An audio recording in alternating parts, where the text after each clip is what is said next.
nuestra última clase, nuestro último encuentro. Antes de iniciar con el tema que tenemos para hoy, quiero preguntarles si tuvieron algún problema o dificultad en las actividades que dejamos.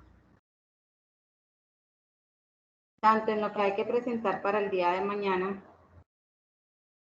como los talleres que se hicieron en EducaPlay. Profe, en el EducaPlay, sí, esto, el tercero, que su merced decía que escribiéramos, digamos, escogíamos la primera, escribía la respuesta y luego escogíamos la segunda y se borraba eso y se escribía la respuesta de la segunda y bueno, todo eso. Yo lo hice y cuando le di comprobar, creo que es la palabra, no me muestra nada como si no hubiese respondido nada. No le mostró la Sí, a mí me pasó el mismo problema. si la respuesta es correcta, nada. Qué raro. No, como si no, pero sí me mostró que hice un intento, pero no me mostró nada más.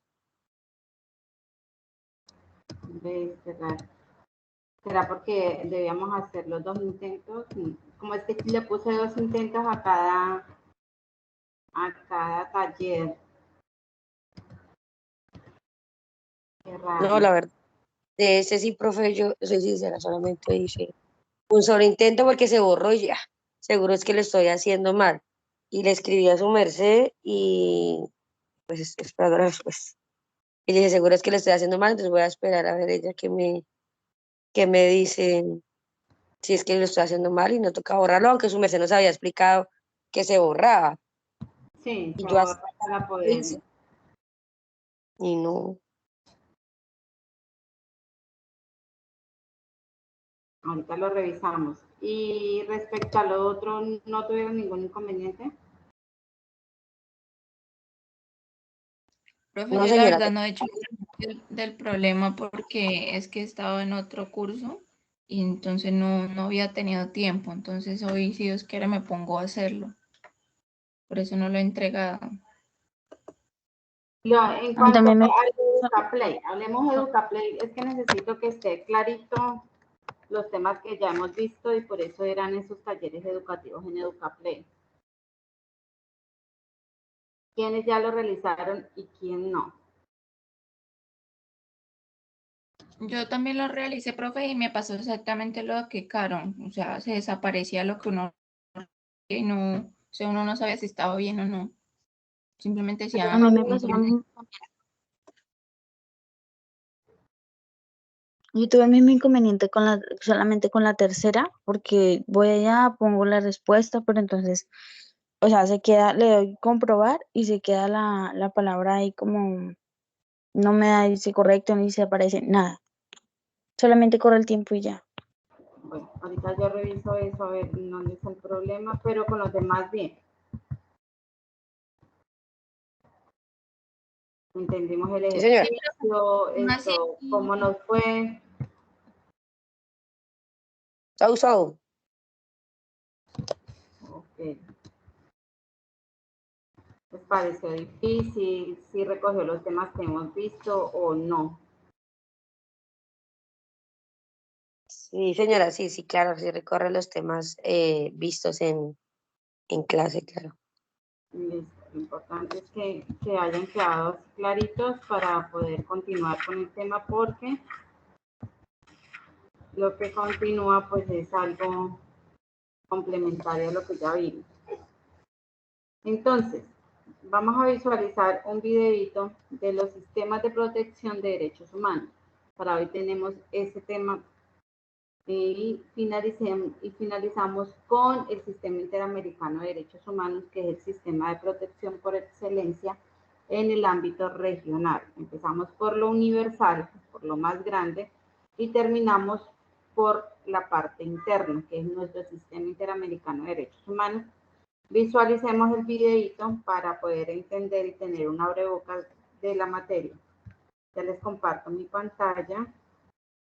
Permítanme un segundo.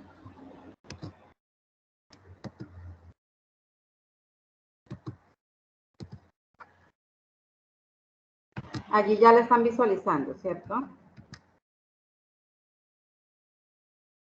Señora, Ok.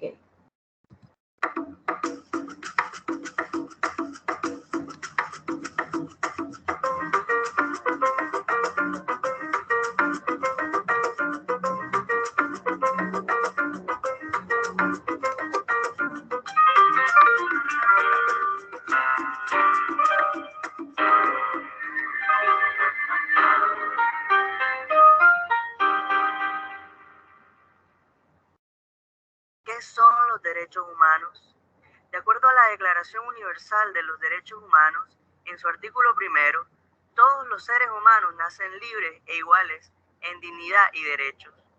Los derechos humanos son derechos inherentes a todos los seres humanos, sin distinción alguna de nacionalidad, lugar de residencia, sexo, origen nacional o étnico, color, religión, lengua o cualquier otra condición. ¿Cuáles son los mecanismos de protección de los derechos humanos? Existen dos mecanismos de protección de derechos humanos, uno de carácter universal y otro de carácter regional. El Sistema Universal de Protección de los Derechos Humanos nace en la ONU, de la que son miembros casi todos los estados del mundo. Este sistema consiste en un conjunto de mecanismos orientados a proteger los derechos de todas las personas. La preocupación principal de la ONU al momento de su formación fue el mantenimiento de la paz y la seguridad, así como la hermandad entre los pueblos del planeta. En razón de ello, se adoptó la Declaración Universal de Derechos Humanos el 10 de diciembre de 1948. Esta declaración reconoce 30 derechos civiles, políticos, sociales y culturales. Los órganos basados en la Carta incluyen el Consejo de Derechos Humanos y los procedimientos especiales. El Consejo de Derechos Humanos es un foro que tiene la facultad de prevenir los abusos, la desigualdad y la discriminación, proteger a los más vulnerables y denunciar a los perpetradores. Este órgano intergubernamental, que se reúne en Ginebra durante 10 semanas al año, está compuesto por 47 Estados miembros de las Naciones Unidas, elegidos por un periodo inicial de 3 años, y no pueden ser reelegidos por más de 2 periodos consecutivos. El sistema universal está conformado por pactos y convenciones que dan origen a órganos creados para vigilar el cumplimiento de los distintos tratados de derechos humanos celebrados. Estos órganos, llamados comités, son 9. 1. Comité de Derechos Humanos, CDH. 2. Comité de Derechos Económicos, Sociales y Culturales, CDESC. 3. Comité para la Eliminación de la Discriminación Racial, CERD. 4. Comité contra la Tortura, CAT. 5. Comité de los Derechos del Niño, CRC. 6. Comité de Protección de los Derechos de todos los trabajadores migratorios y sus familiares, CMW. 7. Comité para la Eliminación de la Discriminación contra la Mujer, CEDAW. 8. Comité de los Derechos de las Personas con Discapacidad, CRPD. Y 9. Comité contra las Desapariciones Forzadas, CED. El mecanismo de examen de informes periódicos remitidos por los estados, parte de las distintas convenciones, es una competencia de todos los comités. Este es el mayor y más antiguo sistema de control de las Naciones Unidas. ¿Qué es el Sistema Interamericano de Derechos Humanos? El Sistema Interamericano de Derechos Humanos es un escenario regional constituido por los estados que integran la Organización de Estados Americanos, OEA. Su función es velar por el respeto, protección y realización de los derechos humanos en el continente americano. Para ello, el sistema interamericano cuenta con 2 instancias independientes y a su vez complementarias. Estas son la Comisión Interamericana de Derechos Humanos y la Corte Interamericana de Derechos Humanos. En noviembre de 1969 se celebró en San José de Costa Rica la Conferencia Especializada Interamericana sobre Derechos Humanos. En ella, los delegados de los Estados miembros de la Organización de los Estados Americanos, OEA, redactaron la Convención Americana sobre Derechos Humanos, que entró en vigor el 18 de julio de 1978, al haber sido depositado el 11º instrumento de ratificación por un Estado miembro de la OEA. Con el fin de proteger los derechos esenciales del hombre en el continente americano, la Convención creó 2 órganos competentes para conocer las violaciones a los derechos humanos: la Comisión Interamericana de los Derechos Humanos y la Corte Interamericana de Derechos Humanos.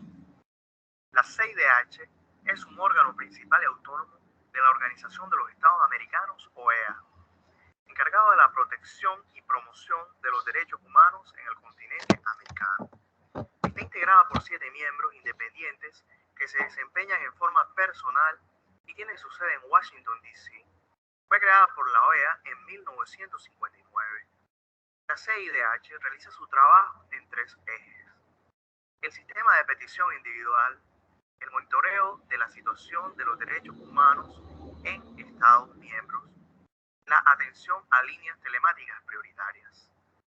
De acuerdo con la Convención Americana sobre Derechos Humanos, la Comisión se compone de 7 miembros que deben ser personas de alta autoridad moral y reconocida competencia en materia de derechos humanos, elegidos a título personal por la Asamblea General de la OEA de una lista de candidatos propuestos por los gobiernos de los Estados miembros. Listo, chicos. Allí está un resumen muy clarito sobre lo que es el Sistema Universal de Protección de los Derechos Humanos. Les voy a compartir lo que tenemos para hoy. Entonces tenemos una pequeña introducción de lo que es el Sistema de Protección de los Derechos Humanos. Entonces me dice que hay 2 planos para esa protección de esos derechos humanos. Entonces, uno es el universal y el otro es el regional. ¿Y esto de dónde sale? Del mismo derecho internacional. Recordemos que el derecho internacional es el encargado de exigir a los estados el cumplimiento de esos derechos humanos. ¿Cuáles estados? Pues los estados que sean parte de esas convenciones o tratados. ¿Cómo exijo el cumplimiento de esos derechos humanos a esos estados partes? Pues a través de unos instrumentos llamados tratados internacionales, en donde, ¿qué dicen esos tratados? Cada institución o cada tratado permita reclamar en caso de vulneración o en caso de sospecha que se está vulnerando algún derecho humano, exponer ante un organismo, ya sea universal o ya sea regional, la vulneración de dichos derechos humanos y la no obligación, el no cumplimiento de esas obligaciones que han sido acordadas por esos estados partes. ¿Qué pretenden estos mecanismos de protección? Entonces, reconocer jurídicamente los derechos humanos. Segundo, crear mecanismos que garanticen esa protección y ese reconocimiento de derechos humanos. Pero ¿qué pasa cuando yo digo, tengo unos mecanismos, pero si no los cumplimos? Entonces, allí me dice que los estados parte, acuérdense que siempre van a ser estados partes, porque ¿cuántos estados son los que integran el Sistema Universal de Derechos Humanos? ¿Quién me recuerda?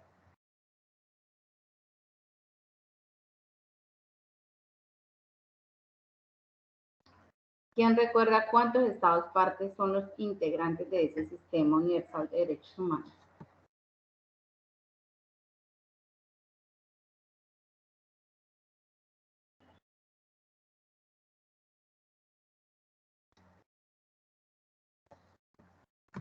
57, ¿no es, profe? No, señora. 193 estados, que es casi la mayoría de los estados. Y los demás que no son estados partes se llaman estados observadores, pero pueden alinear todo su organismo jurídicamente interno con los tratados o convenciones. Sin embargo, pues no es de forzoso cumplimiento para ellos. Entonces, ¿qué pasa si este estado no cumple? Pues entonces este estado parte debe rendir una cuenta sobre el cumplimiento de esos derechos. Y cuando se verifique que ha habido una violación o una transgresión de esos derechos humanos, pues ese sistema de protección va a tomar unas medidas para reparar esa violación y garantizar que esa violación no vuelva a ocurrir en otro tiempo. Entonces, ahora sí tenemos un sistema universal de protección de los derechos humanos, que es nuestro primer plan. Entonces, me dice que la Carta de la Organización de las Naciones Unidas, la ONU, en 1945, proclamó la dignidad de la persona y el respeto a los derechos humanos. Entonces, como primer ejercicio para llegar y conseguir ese respeto y esa promoción de esos derechos humanos, se crea o se proclama la Carta Internacional de Derechos Humanos. ¿Quién me dice de qué está compuesta esta carta? ¿De qué se compone esa Carta Internacional de Derechos Humanos? Ya lo vimos.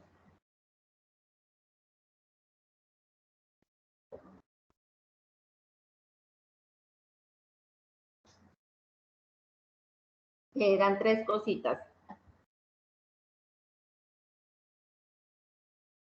Derechos universales, No. derechos, no, Los derechos humanos, el pacto pacto internacional, de derechos económicos, sociales y culturales y el pacto de derechos civiles y políticos, ¿no, profe? Los derechos humanos no, los dos pactos sí. ¿Y cuál es el tercero? El protocolo facultativo, creo que es. Protocolos facultativos, así es. Entonces son tres, el Pacto Internacional de Derechos Civiles y Políticos y el Pacto Internacional de Derechos Económicos, Sociales y Culturales y los protocolos facultativos. Entonces, esa Carta Internacional de la que ya habíamos hablado, digamos que fue el primer paso para esa promoción de esos derechos humanos. ¿Cómo se creó esta Carta Internacional? Pues a través de una resolución que fue dictada por la Asamblea General. Recordemos que, digamos, estos mecanismos siempre van a ser creados o proclamados por la Asamblea General. En la Carta Internacional de Derechos Humanos se adoptó la Declaración Universal de Derechos Humanos, que es la universal para todos los estados, más los protocolos, los pactos internacionales y los protocolos facultativos. Sin embargo, a pesar de que se creó esa promoción de los derechos a través de estos instrumentos, se determinaron algunos derechos. En la Declaración Universal, ¿cuántos derechos encontramos? 30 derechos. Pero en ninguno de sus articulados se determinó o se previó cómo reclamar esos derechos a las instancias internacionales en caso de que estos sean vulnerados. O sea, no se decía cómo yo procedo a establecer o a comunicar el caso de violación de derechos humanos si llegare a suceder, ni tampoco se estableció en su momento un mecanismo de control que permitiera esa promoción de esos derechos humanos. Es por ello que los órganos de las Naciones Unidas asumieron en ese momento el rol de promover y proteger esos derechos humanos.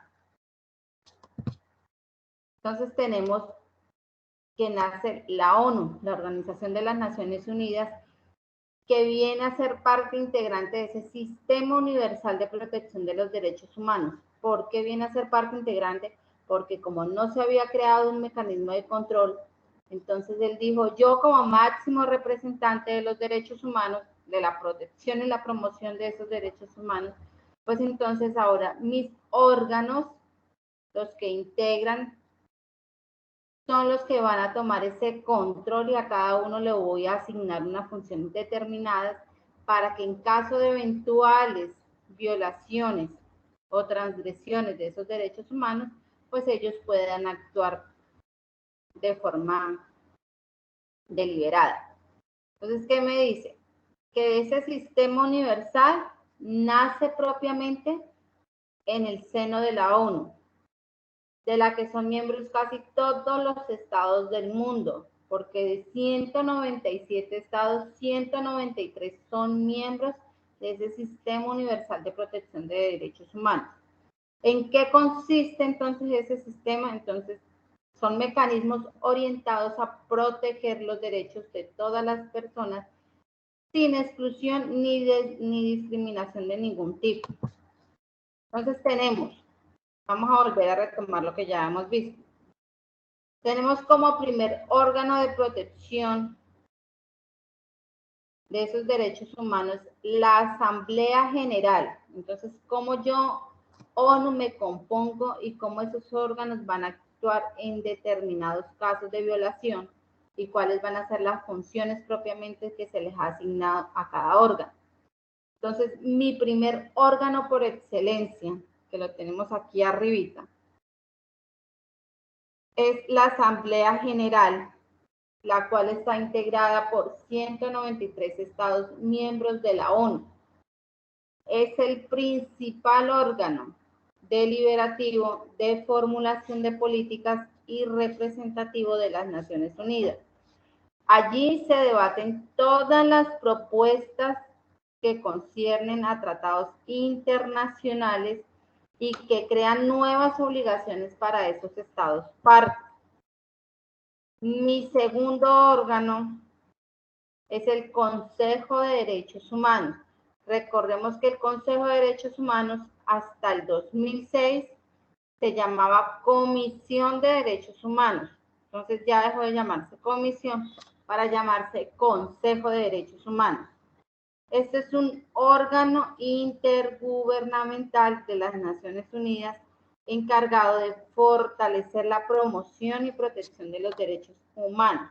Entonces recordemos que la Asamblea, allí se discute todo lo concerniente a los tratados y las convenciones que ya están, que ya han sido adoptadas, o las nuevas convenciones o tratados que confieran nuevas obligaciones a esos estados partes. Aquí el Consejo, ¿qué es lo que hace? Fortalecer esas obligaciones a las que se han sometido los estados partes. ¿Para qué? Para promover esa protección de esos derechos humanos. Entonces, yo, Consejo, examino todas las situaciones de violaciones que lleguen y formulo recomendaciones al respecto. Formular recomendaciones no es lo mismo que impartir justicia. Ojo, solo hago una recomendación de lo que debería cambiarse ante esa situación de violación de derechos humanos. Me dice que este consejo está compuesto por 47 estados miembros de las Naciones Unidas que son elegidos periódicamente por la Asamblea General.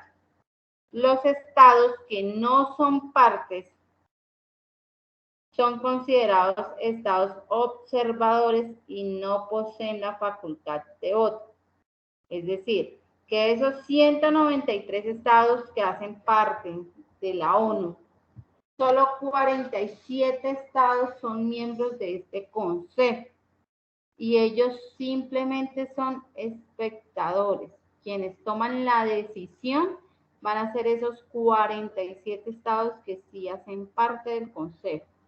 Pero no quiere decir que por no hacer parte del Consejo no sean parte de la ONU, porque recuerden, son 193 estados que hacen parte de la ONU, pero solo esos 193 son 47 los que están delegados para integrar este Consejo. El tercer órgano es el Consejo de Seguridad. Este Consejo de Seguridad es el encargado de velar por la paz y la seguridad entre las naciones.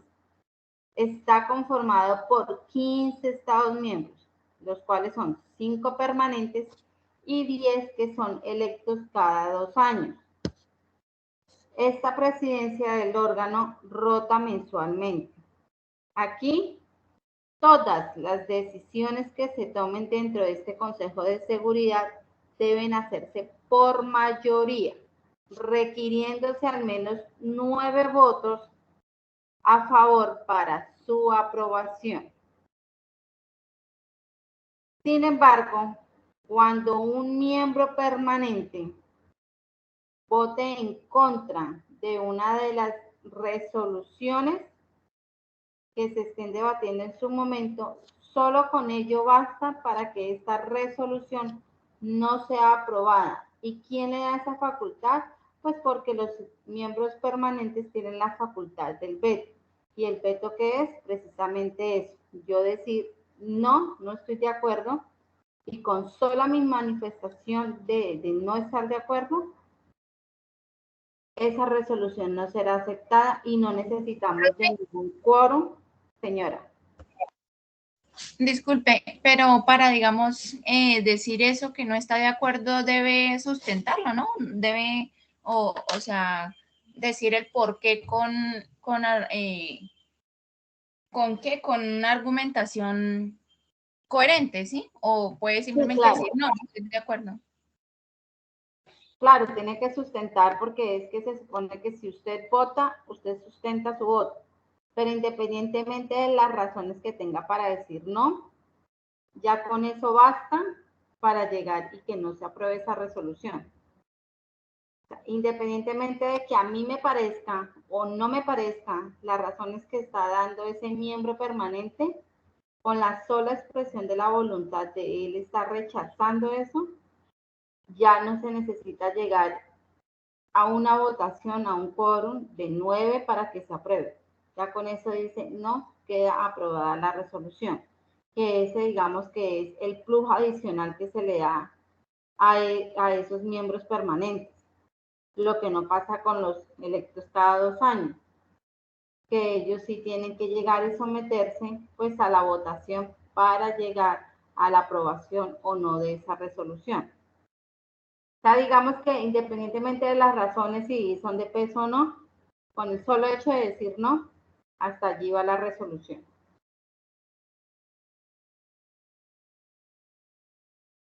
Continuamos.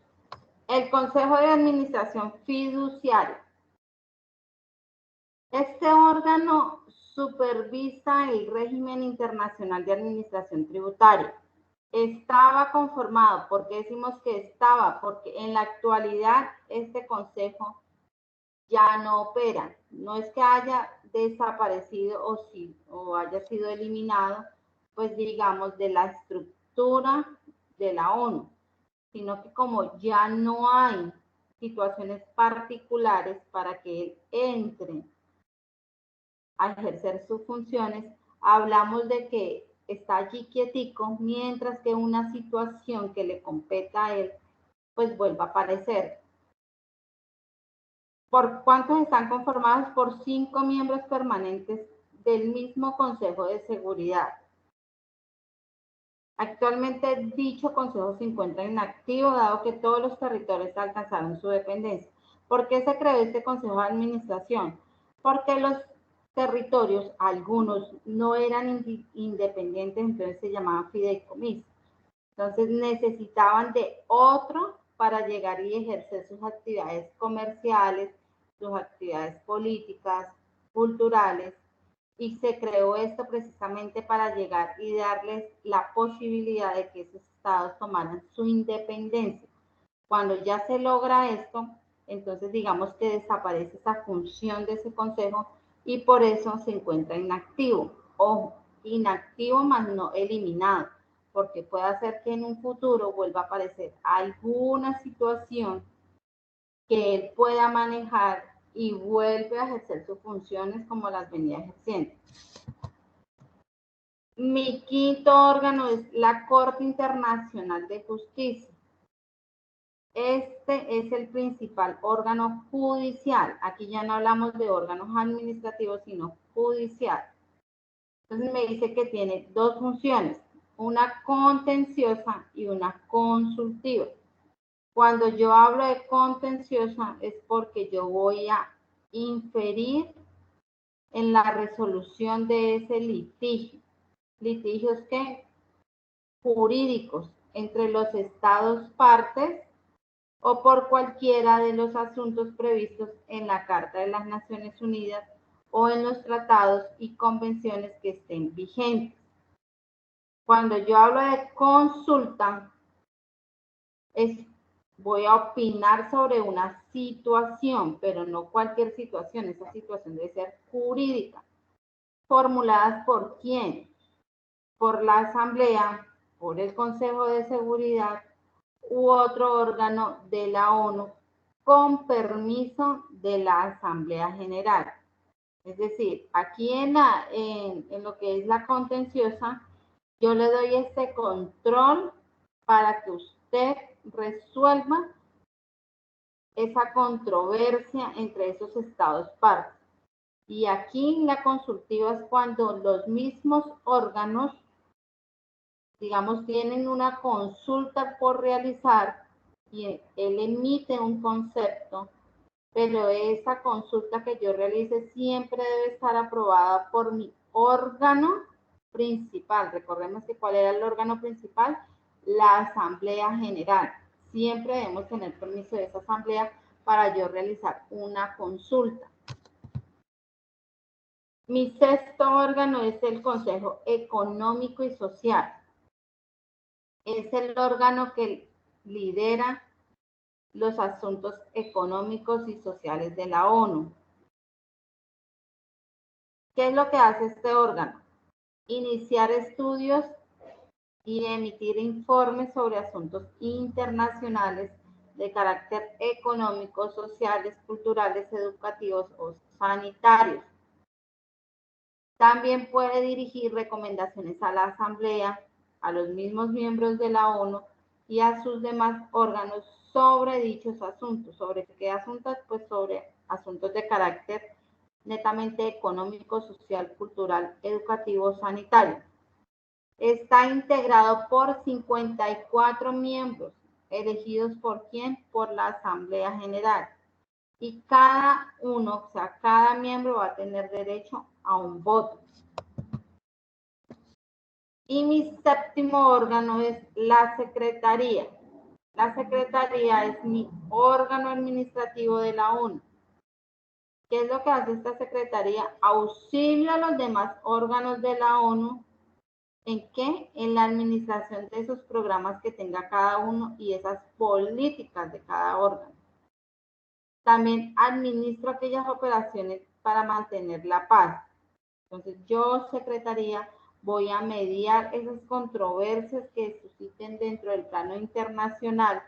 Voy a examinar esos problemas económicos y sociales y voy a preparar estudios sobre derechos humanos y desarrollo sostenible. Entonces, miremos cómo la Secretaría, de alguna manera, viene a manejar casi todo lo que manejan los demás órganos. Por eso se le llama que es un órgano auxiliar. ¿Hasta allí hay alguna pregunta?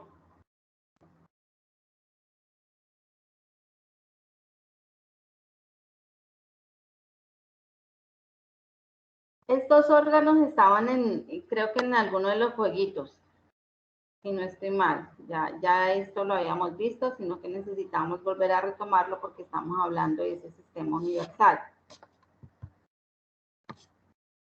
Entonces, así como hay un sistema universal, dentro de ese mismo sistema universal, hay un sistema convencional.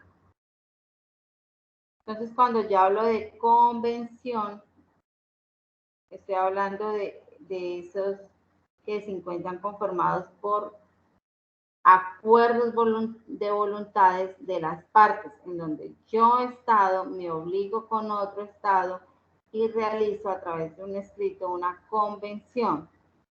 Entonces, ¿para qué está creado este sistema convencional? Para vigilar ese cumplimiento de esos tratados de derechos humanos que han sido celebrados.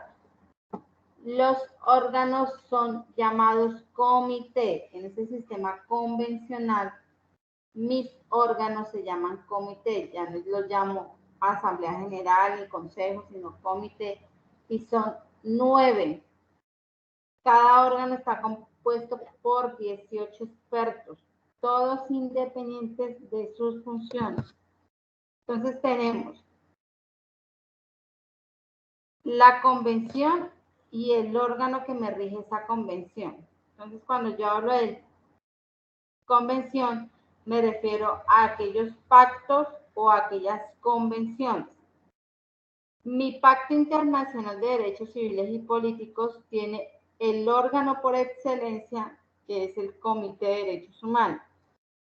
El Pacto Internacional de Derechos Económicos, Sociales y Culturales tiene el Comité de Derechos Económicos, Sociales y Culturales. La Convención Internacional sobre la Eliminación de todas las formas de discriminación racial tiene el Comité para la Eliminación de la Discriminación Racial. La Convención contra la Tortura y otros tratos o penas crueles tiene el Comité contra la Tortura. La Convención sobre los Derechos del Niño tiene el Comité de los Derechos del Niño. La Convención Internacional sobre la Protección de los Derechos de todos los trabajadores migratorios y de sus familiares tiene el Comité de Protección de los Derechos de todos los trabajadores migratorios y de sus familias.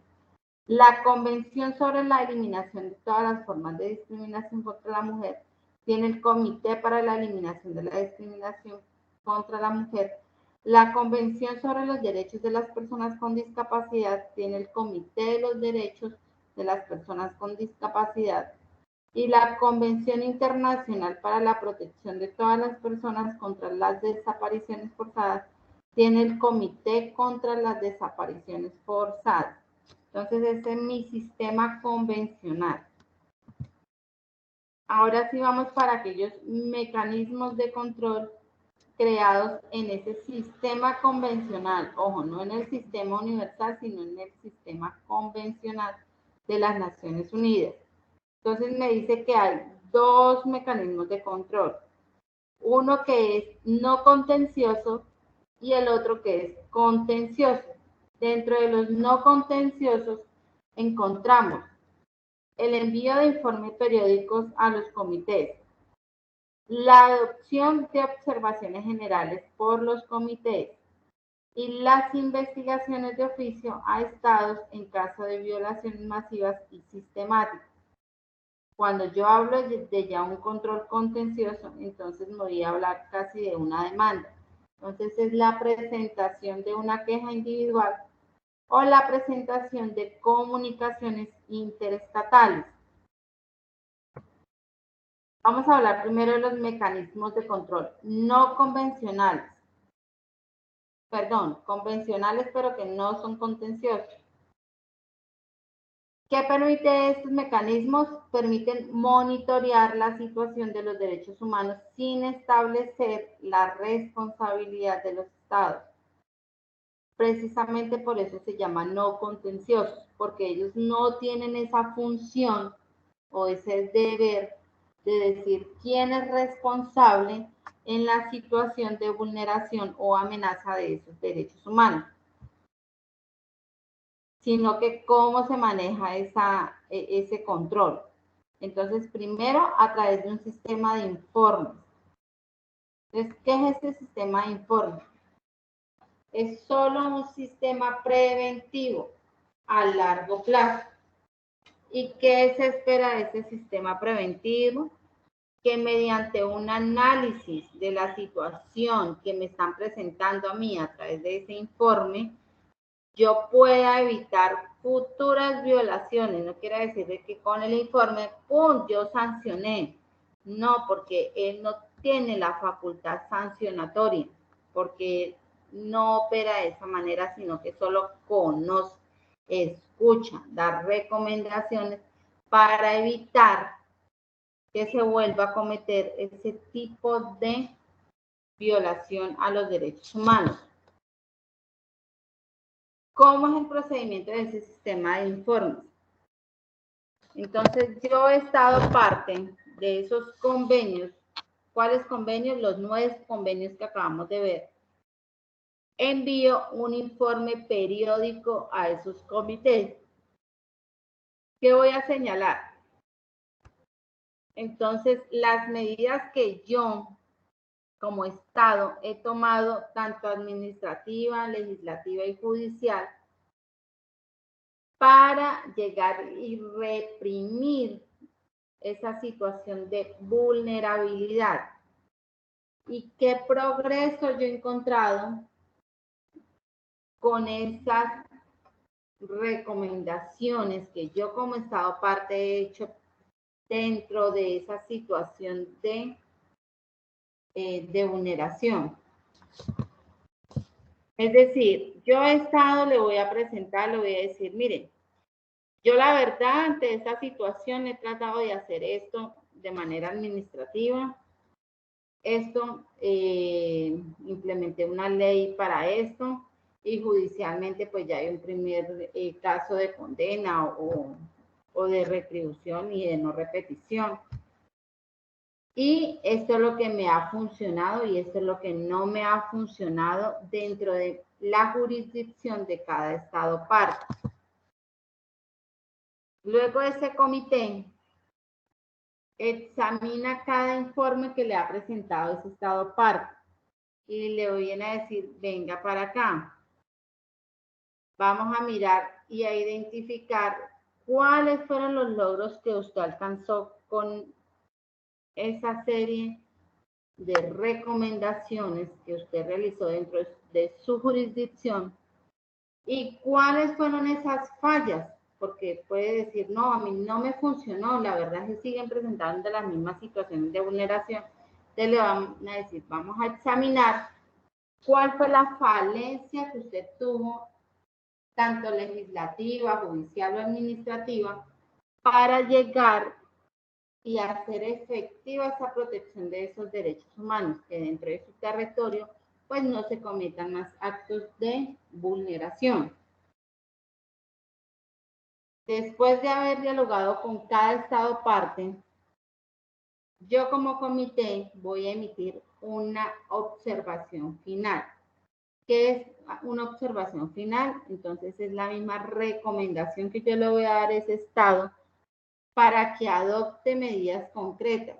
Es decir, su falla fue esta, entonces por favor cámbiela por esta medida que es mejor o más idónea para llegar y proteger ese derecho humano que está siendo vulnerado. Ojo, esa medida solo se imparte dentro de la jurisdicción del Estado parte que acude a cada comité. No es que yo, Estado parte, acudí a mi comité y ya por eso entonces todos tienen que obligarse ante la situación que a mí me está pasando, no porque son situaciones particulares. Y por eso hay un diálogo particular entre cada sistema, entre el comité y entre cada Estado parte, dependiendo de la situación que ha informado. ¿Qué tipos de informe da ese mecanismo? Entonces, hay un informe inicial y hay un informe periódico. El informe inicial se refiere a que los Estados deben emitir luego del plazo desde que el tratado haya entrado en vigor para dicho Estado. Es decir, yo promuevo un tratado. Yo, ONU, a través de la Asamblea General, promuevo un tratado y están los Estados partes. Cada Estado deberá rendir un informe inicial en donde diga qué tipo de situaciones se están dando o qué cambios se dieron con la promulgación de ese tratado. Solo después de que entre en vigor. Recuerde que una ley o un tratado dice, entra en vigor a partir de su firma o a partir de su expedición. No es que ya esté hecho el documento y a partir de ahí ya está el ingreso en vigor. El ingreso en vigor, ¿qué quiere decir? O sea, que se dé forzoso cumplimiento a esos lineamientos que están sentados ahí por escrito en ese documento. Y hay un informe periódico que son remitidos posteriormente de acuerdo al plazo que se le haya establecido por cada comité. El comité recuerde que puede pedir informes y le dice, yo le doy un plazo de tanto para que usted me informe de su situación interna dentro de su jurisdicción. Y esto pues se hace cada vez que el comité así lo considere. Mi segundo mecanismo no contencioso de control es la adopción de observaciones y recomendaciones generales. Entonces, ya cuando yo comité hago todo el examen de ese informe que me ha presentado ese estado,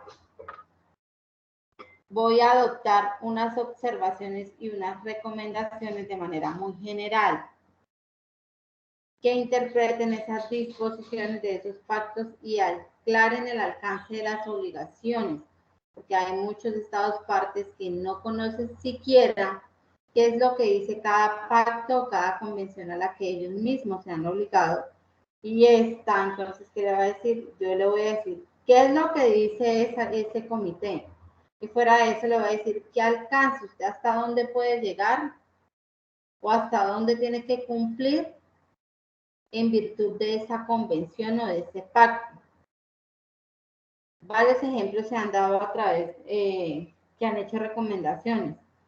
Entonces, primero fue con la prohibición de discriminación e igualdad entre hombres y mujeres. El segundo ejemplo es sobre las dimensiones de la discriminación racial.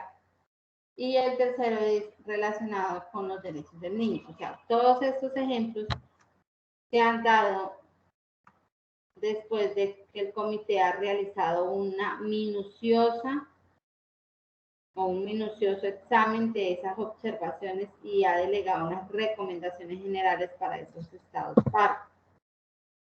¿En qué contribuye esas observaciones? Entonces, que yo al dar una observación de un concepto, una doctrina homogénea, ya que hablemos un mismo idioma. No es que el Estado colombiano diga una cosa, el venezolano diga otra, el argentino diga otra, no. Que en casos futuros esos estados partes ya tengan una doctrina apadrinada y diga, ya se habló de este contenido y esta es la recomendación general que se dio y es la que yo debo seguir e interpretar para solucionar ese conflicto que yo tengo al interior de mi jurisdicción. Y mi tercer paso es las investigaciones de oficio. ¿Cuándo se da una investigación de oficio? Cuando esos comités reciban información veraz y contundente y que a su juicio les parezca o les indique una amenaza o un tipo de vulneración por parte de un Estado. Entonces, no solamente cuando yo he estado parte solicito que se haga ese procedimiento, sino que alguien más verificó que hay una situación o una responsabilidad que no está siendo atendida y yo le digo, oiga, mire, este es un informe que yo se le presento. Obviamente, él tiene que llegar y verificar que ese informe esté sustentado y llegar y abrir una investigación. ¿Una investigación contra quién? Contra ese Estado que está sometiendo a amenazas o está vulnerando esos derechos humanos. ¿Y qué le voy a decir? Yo, Estado parte, le voy a abrir, yo comité le abro una investigación a ese Estado del cual me están hablando. Voy a invitarlo a decir, venga Estado, miremos y revisemos la información que a mí me llegó. Hagámosle un examen minucioso para saber qué es cierto y qué no. Y de lo que es cierto, vamos a presentar unas observaciones respecto de esa información que me ha llegado de oficio. ¿Cómo procedo? Yo ya teniendo mi información, yo comité designo a uno o varios de mis miembros para que proceda a realizar una investigación confidencial, una investigación donde dentro del territorio del Estado parte que haya sido señalado por ser vulnerador de derechos humanos. Entonces, ¿qué buscamos con esta investigación? No buscamos saber quién es el actor individual de esa vulneración, sino que cuáles son las prácticas que se están llevando a cabo para que esa violación esté viva en el tiempo.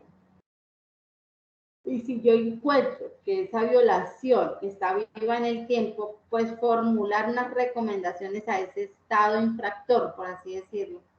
¿Para qué? Para prevenir futuras violaciones a esos convenios de los que ese Estado es parte. ¿Cuál es el resultado final de que me hagan una investigación? Pues de que yo luego de examinar todo lo que se investigó, le pueda dar unas conclusiones a ese comité, unas observaciones o unas sugerencias para que ese Estado, en un plazo máximo de 6 meses, presente sus propias observaciones a los comités. Aquí quiere decir que no está dado todo lo que yo he dicho. ¿Por qué? Porque a mí me pudo haber parecido esto porque fue a través de un informe de manera oficiosa. Pero el Estado me va a decir, no, un momentico, usted no realizó bien la investigación. Por ende, yo mismo me voy a encargar de recaudar todo el material probatorio para que usted se dé cuenta que esas observaciones que usted está realizando por una investigación, por un informe oficioso, no están sustentadas dentro de la realidad de mi jurisdicción, o sea, dentro de la realidad de mi país.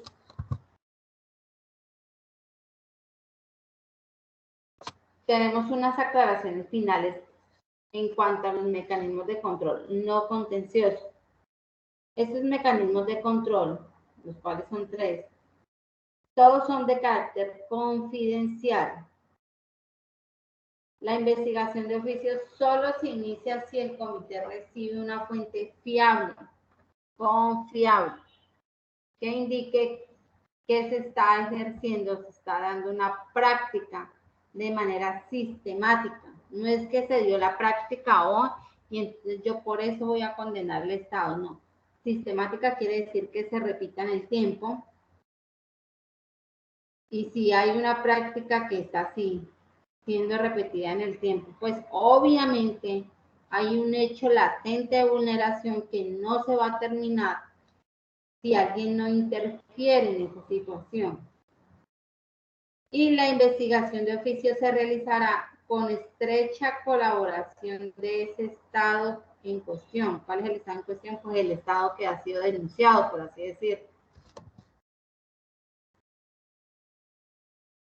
¿Por qué me caracteriza este mecanismo de control? Porque él solo actúa después de una violación. Puedo recurrir a este mecanismo si hay una sola persona y una simple violación, siempre yo haya agotado todos los mecanismos internos que tenga. Por eso se dice que los mecanismos contenciosos son subsidiarios de esos procedimientos internos judiciales.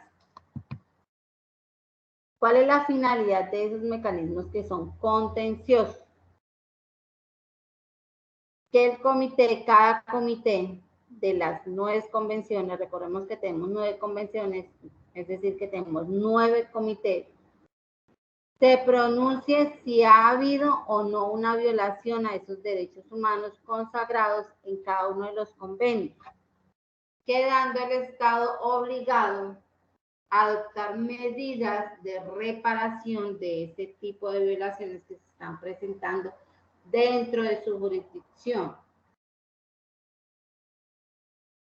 Son llamados cuasi contenciosos o contenciosos. ¿Por qué? Porque la resolución de los comités que pone fin a ese procedimiento de vulneración no es una sentencia. Entonces no voy a condenar a nadie, sino que estos comités actúan como tribunales para establecer si usted, Estado, es responsable de esa situación o no, para hacerle luego unas recomendaciones generales, pero no quiere decir que es que yo al Estado colombiano, al Estado argentino, lo voy a condenar a tanto, no. Yo voy a decir, efectivamente usted está siendo titular de un procedimiento que vulnera a todas luces los derechos humanos y por eso yo le voy a establecer su responsabilidad y le voy a dar unas recomendaciones para que la siga. ¿Cuáles son esos mecanismos que encontramos dentro de ese control contencioso? Cuando yo le doy una atención a esas comunicaciones de manera individual. Entonces, ¿qué es comunicarme de manera individual? Que yo como individuo solito tenga la facultad de presentar ante mi comité una comunicación en donde yo le digo, mire, hay un Estado o mi Estado ha incurrido en una violación de derechos humanos. Esos derechos humanos están contenidos en esa convención en donde ustedes comité. ¿Contra quién? Contra un individuo de la misma jurisdicción. No quiere decir que es que yo estoy ejerciendo una situación de vulneración contra un individuo de otro país. Y por eso entonces ya voy a adelantar este mecanismo. No, este mecanismo se adelanta cuando yo visualizo una vulneración contra un mismo individuo de esa jurisdicción, de ese mismo país. ¿Cuál es el objetivo de comunicar? Entonces, que mi comité me dé una opinión y se pronuncie si a él le parece que hay una violación o no hay una violación de derechos humanos. ¿Con qué fin? Con el fin de reparar esa violación, de que ese Estado repare la violación y no vuelva a permitir esos casos de abuso o esos casos de violación de derechos humanos. Entonces, ¿qué busca mi mecanismo de control contencioso? No buscan prevenir, porque recordemos que los únicos de prevención son los no contenciosos, sino que intenta que este comité se pronuncie. O sea, ya no dice, venga usted mire a ver si sí o si no.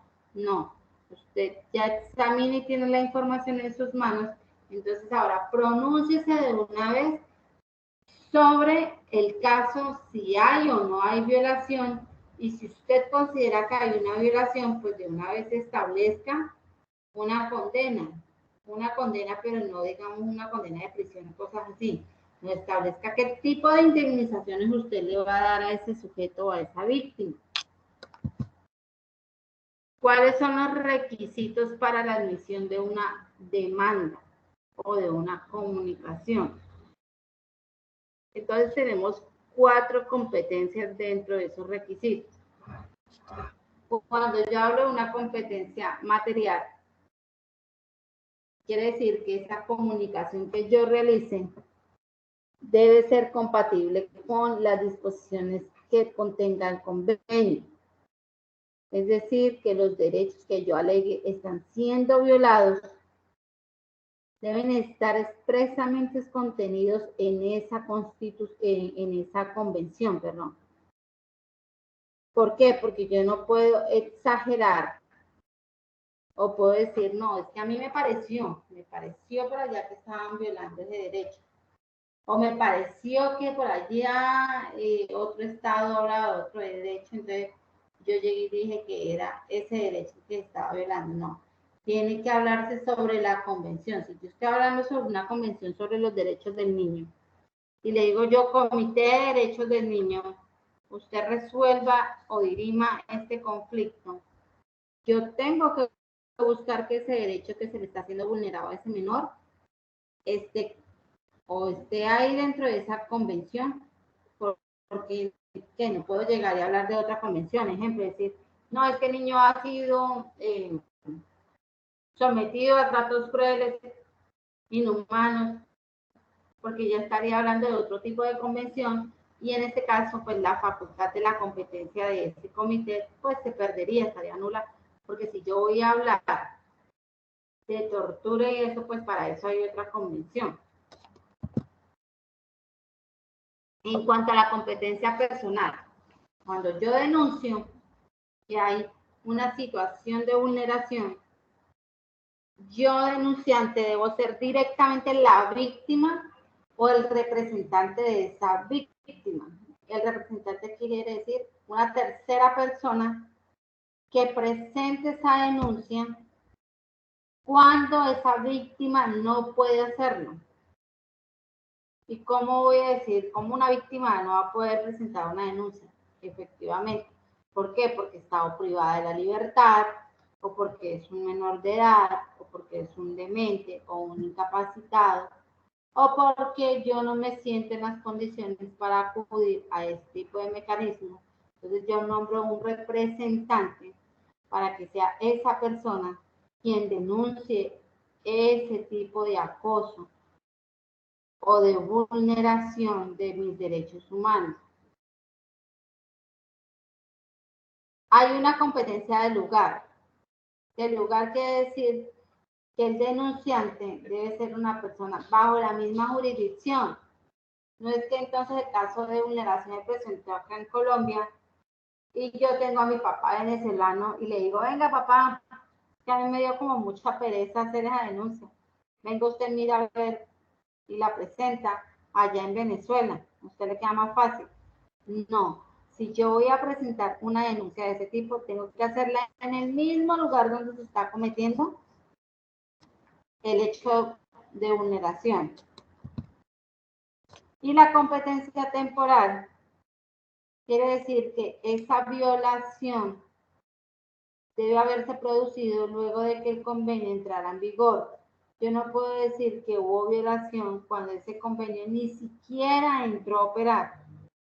Entonces, cuando ya ingresa a operar esta convención, entonces yo digo, sí, pues ya puedo hablar sobre una manifestación o sobre hechos que conciernen una violación de derechos humanos. Otros requisitos que comparten estos mecanismos para que sea admisible esta demanda son los siguientes. La comunicación no debe ser anónima. Entonces yo tengo que estar plenamente identificado, fulanita de tal, con cédula tal. Yo solita voy a presentar la queja o la comunicación y debo llegar y presentarme con nombres, apellidos y todo lo que a mí me soliciten allí en el documento. Yo debo haber agotado todos los organismos internos, todos los recursos internos. Si había una tutela, si había una demanda y decir, ya, la verdad, hice de todo y nadie me atendió. Y fuera de eso que nadie me atendió, se sigue presentando ese hecho de vulneración. Y que ese mismo caso no esté siendo visto por otro procedimiento internacional. No quiere decir que es que, yo presenté eso y como ya 6 meses y nada que se mueve con gente, yo vuelvo a presentarlo en otro lado y miramos a ver cuál revienta primero. No. Si ya está siendo visto o estudiado por otro, digamos así, otro mecanismo, entonces yo no puedo llegar a decir, yo voy a realizar una demanda. ¿Por qué? Porque está otro estudio que ni siquiera ha sido resuelto. Las precisiones finales son las siguientes. Para activar este procedimiento de denuncia individual, yo requiero haber agotado todos mis organismos o mis recursos internos. Es decir, que los mecanismos de control son subsidiarios a los procedimientos judiciales internos. Luego de analizar esa información proporcionada por el comité, se procede a tomar una decisión del fondo.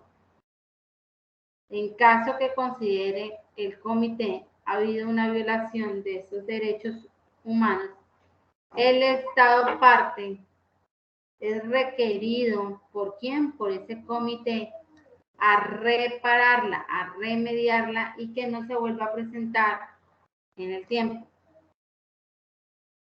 ¿Cómo procedo yo, víctima, para que ese Estado parte repare esa violación de ese derecho humano? Entonces yo puedo pedir o que me paguen una indemnización o que me restituyan al estado interior de las cosas o que haya una liberación de una persona cuando ésta está indebidamente detenida. ¿Cuál es el segundo control? El segundo mecanismo de control contencioso. Cuando hay una queja interestatal. Recordemos que la otra era una queja. ¿De qué tipo de queja era la que estamos hablando? Individual, ¿no? Una comunicación individual. Aquí ya es una queja interestatal. ¿Van conmigo o nos estamos quedando dormidos?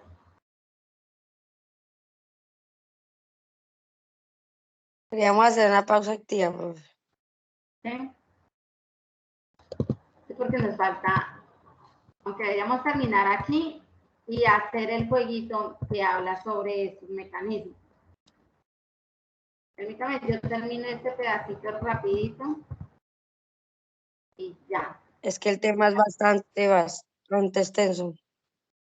Sí, termino este pedacito y hacemos uno de los jueguitos que retoma todo lo del sistema de la ONU, lo que ya hemos hecho en EducaPlay, a ver si nos queda un poquito más claro. Entonces recordemos que tenemos una queja individual o una comunicación individual. Y aquí hay una queja interestatal. Yo cuando hablo de interestatal es porque ya yo no lo hago como sujeto individual, como persona, sino que es otro estado parte la que alega que ese estado está cometiendo un hecho de vulneración o por el contrario no está cumpliendo con todas las obligaciones que se le asignaron en ese tratado o en esa convención. ¿Cómo yo he estado parte? Ojo, es otro estado, o sea, otro país que estoy viendo por allá que dice, uy, no, ese país allá está vulnerando este derecho y no está cumpliendo con este tratado así. Entonces, ¿yo cómo activo esa ruta? Primero, que yo como Estado denunciante también haya aceptado la competencia de ese comité. Porque si yo no soy Estado parte, pues yo no puedo llegar y quejarme, ¿no? Segundo, que esa comunicación o esa queja que yo como Estado dé al comité se realice cuando yo haya intentado que se solucione de manera amistosa o amigable esa situación de vulneración por parte del otro Estado. Y tercero, que yo, Estado quejoso, haya intentado todos los recursos internos, que yo haya usado todos esos recursos para llegar y restablecer ese orden y cesar esa violación de sus derechos humanos. ¿Cómo procedo entonces?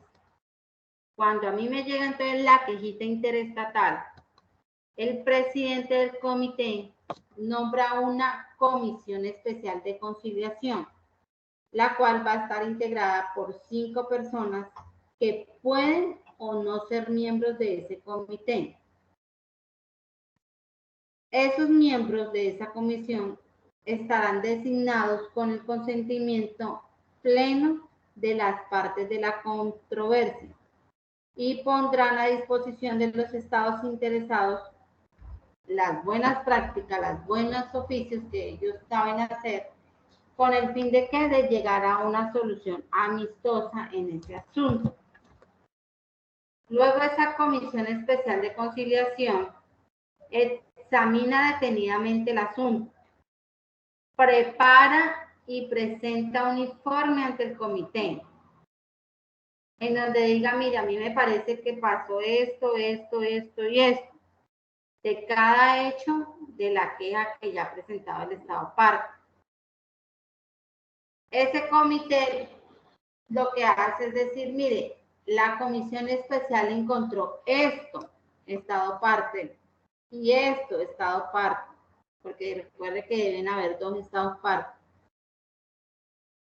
Después de que le transmitan o le diga qué pasó o qué encontró esa comisión especial, dentro de los 3 meses siguientes, los estados en conflictos deberán notificar a ese comité si aceptan o no esas recomendaciones que ha dado ¿quién? La Comisión Especial de Conciliación. Y si no los acepta, pues ya se irán a otras instancias judiciales. Porque recordemos que así sea contencioso, no quiere decir que tenga la facultad de condenar, sino que establece una responsabilidad. Puede decir, sí, usted no aceptó las recomendaciones, pero yo le impongo a usted la responsabilidad en el asunto.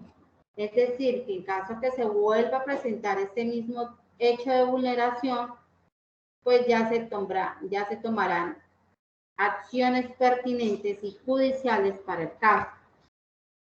Vamos a hacer el jueguito en EducaPlay, el que ya habíamos hecho. A ver si volvemos a retomar esto para entrar al break. Creo que era, no me acuerdo cuál era. Creo que era uno que dice Sistema de las Naciones Unidas. Permítame. Yo busco el link y ya se los paso.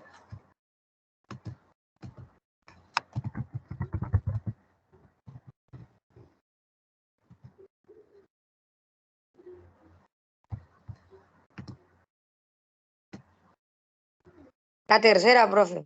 Es la tercera, de la que estamos hablando que tenemos problemas, ¿cierto? La adivinanza.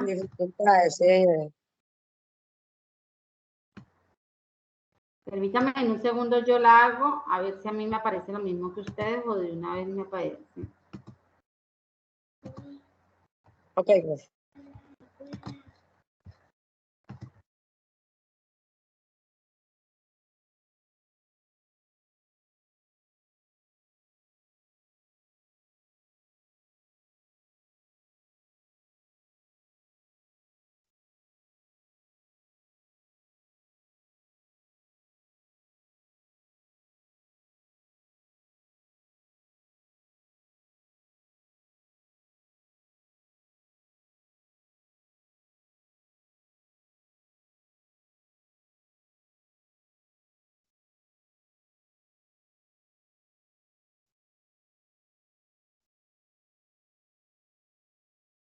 Mire que lo realizo y a mí sí me aparece puntos y todo. Yo le doy pedir pista. Por ejemplo, mi primera pregunta, hagámosla entre todos. El órgano representativo, normativo y deliberativo de la ONU, ¿cuál es?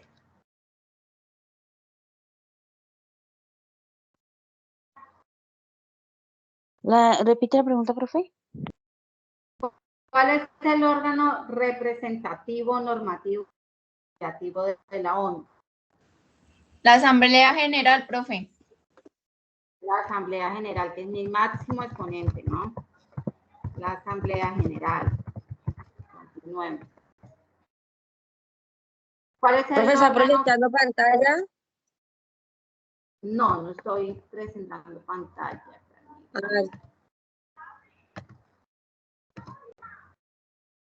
Ahí está. ¿Cuál es el que dirige la labor de determinar la existencia de amenazas contra la paz o actos de agresión?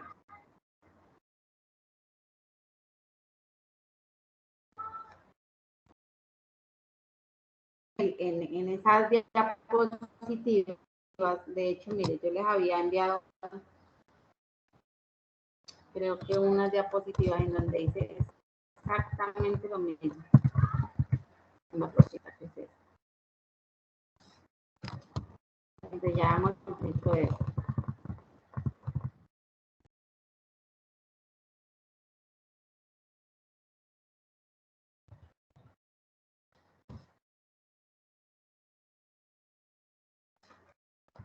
¿Cuál creemos?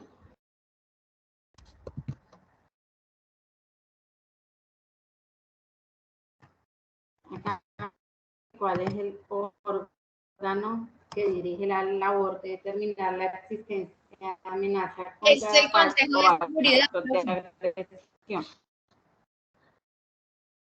Consejo de Seguridad, sí, señor.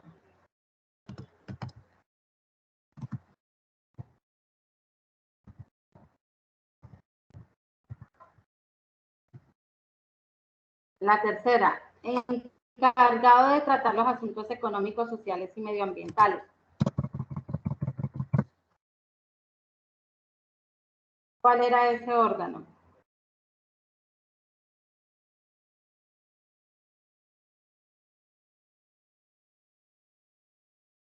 Es el Consejo Económico Social, perdón, sí, el Consejo Económico y Social.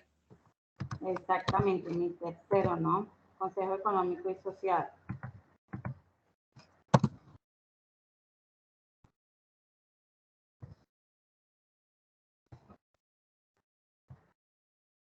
Órgano judicial principal de las Naciones Unidas. La Asamblea General. No. La Asamblea No, la General Corte es el mayor Justicia. exponente de la ONU. Pero ¿cuál es ese órgano judicial? Es la Corte Internacional de Justicia.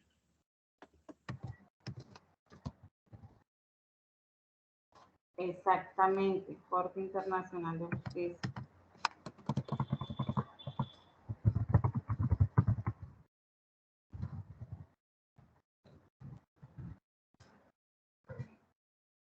¿Cuál es el oficial administrativo jefe de la organización?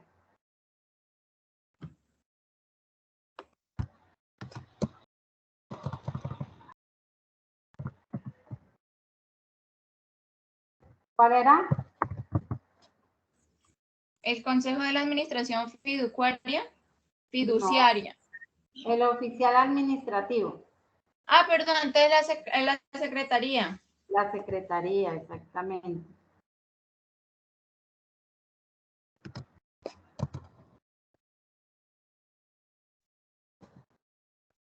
El Pacto Internacional de Derechos Civiles. Permítame porque ahí sí, no sé cómo dice eso. Ah, ya. Cuando yo hablo de esto, entonces estoy diciendo Carta Internacional de Derechos Humanos. Creo que así lo hice, ya ni me acuerdo. Miremos a ver.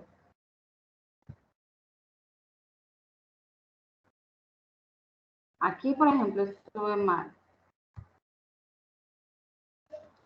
Me dice posibles respuestas. Ah, no. Cuando yo preguntaba por el pacto, era que reconocía cada uno. Entonces, aquí ya tenemos todo. Esos son mis órganos de la ONU. ¿Por qué no puse el de fiduciaria? Porque recordemos que ese órgano está inactivo. Entonces, pues en su momento no está. Y esto es la parte integrante de la Carta Internacional de Derechos Humanos.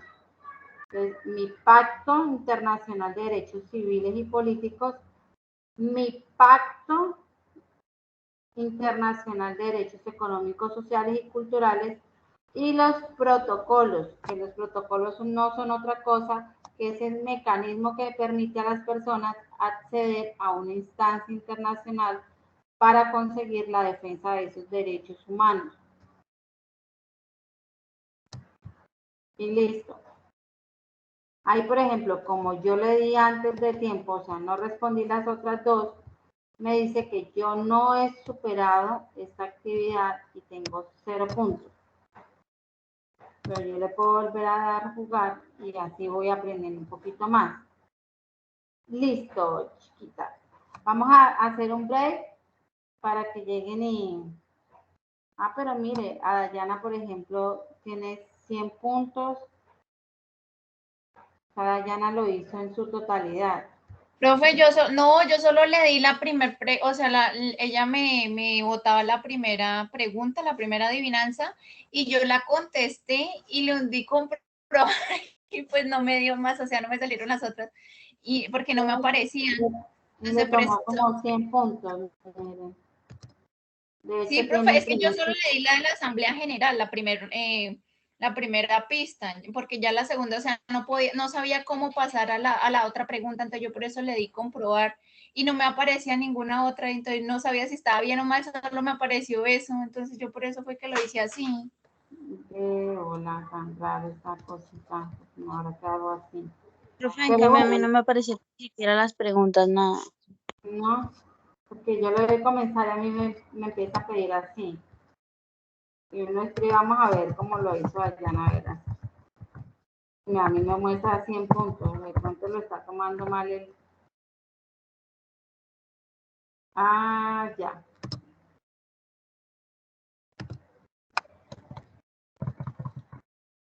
Sí, profe, porque cuando, por ejemplo, yo cuando le decía pedir pista, o sea, le bajaba el puntaje, o sea, no entiendo, o sea, cómo era, o sea. Creo que hay que darles comprobar en cada pista. O sea, en esta primera pista ya tiene 100 puntos. Y va bajando los puntos de acuerdo a cada pregunta. Entonces yo vuelvo a colocar y le digo comprobar. En cada pista que yo tengo que darle comprobar entonces. Exacto, porque a mí se me borró. Pero ahí ya me finaliza, ¿ves? Tan raro. He superado la actividad. Qué raro, no sé por qué habrá quedado así. Pero bueno, la idea es hacer el ejercicio pues, para conocer un poquito más de lo otro. ¿Cómo les fue con esta actividad?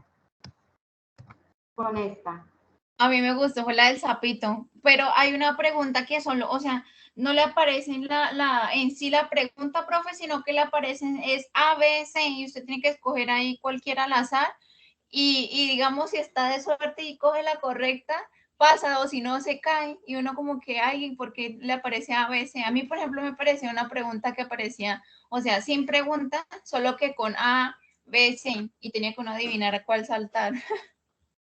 Sí, siempre hay una que le aparece, o sea, le aparece hasta un término y hay una que le aparece a veces, si usted no cae bien, ahí cae, pero pues.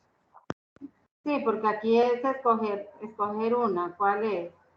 Principios y voy escogiendo y así. Me deja. De pronto es que hice una pregunta y la repetí y le dejé como a veces sin las respuestas como tal. Pero entonces, este ejercicio son buenos que lo realicen antes de que hagan el Pero el que les tiempo pongo. también es el que lo acosa a uno. Señora, El tiempo también es el que lo acosa a uno, son 30 segundos y usted va leyendo las preguntas, o sea, la pregunta junto con las respuestas y cuando te dice cuenta, pues el sapo se hundió. ya. Ahorita les modifico todo eso del tiempo y miro a ver por qué la otra es así. Bueno, entonces son las 9:28. Tomamos 15 minutos de descanso para seguir con el tema. Recuerden hacer estos ejercicios antes de hacer el cuestionario que les tengo. El cuestionario es de 20 preguntas. Las preguntas son de múltiple respuesta con una única respuesta verdadera. Entonces, si yo hago el ejercicio de estos jueguitos, créanme que yo voy a responder más rápido porque allí sí solo hay un intento. Que ese lo subo a la plataforma. Señora. ¿Y es con tiempo? No, ese no es con tiempo. Pero solo va a tener un intento. O sea, lo que sacó, sacó.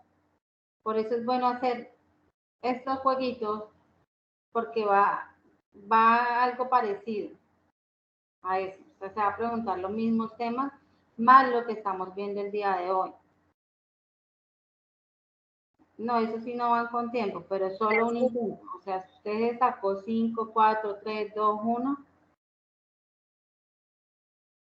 él de una vez el sistema hasta le califica. Si usted le da finalizar y el sistema de una vez le muestra perdió o ganó. Profe, ¿y la recuperación cómo es? Pues la recuperación, pues sí, ya toca con el mismo instituto, pero a mí me pidieron un taller de recuperación y va a ser exactamente lo mismo. Pero ese sí viene con preguntas abiertas. Viene de las dos. La mitad preguntas abiertas y la otra mitad preguntas cerradas.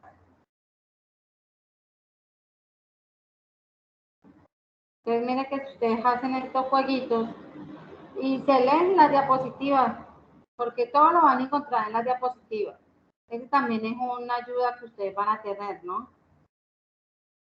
De que de pronto se me olvidó algo, entonces yo por allá me acuerdo que en el material que compartió decía esto, entonces yo me voy a la diapositiva a revisar un poquito y miro a ver. No va a ser exactamente lo mismo, ¿no?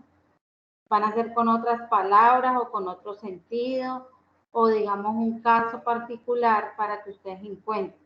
Pero las diapositivas le van a ayudar muchísimo en eso.